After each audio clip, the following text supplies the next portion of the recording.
Alhamdulillah. Cara bancuhnya senang je, macam kau biasa letak air, letak kau. Nak kaya ke? Nak kaya ke? Letak air sikit. Boleh Kak kaya buat dulu. Boleh okey. Kak. Ni abang punya kan?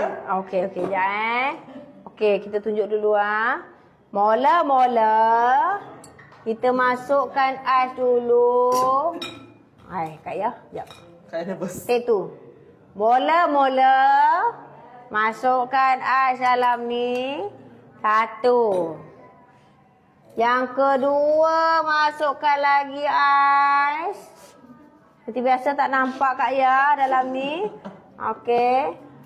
Kemudian, lupa Assalamualaikum. Assalamualaikum semua. Kemudian kita masukkan lemon rose. Bantai je tak apa. Lemon rose kita letak banyak ni je.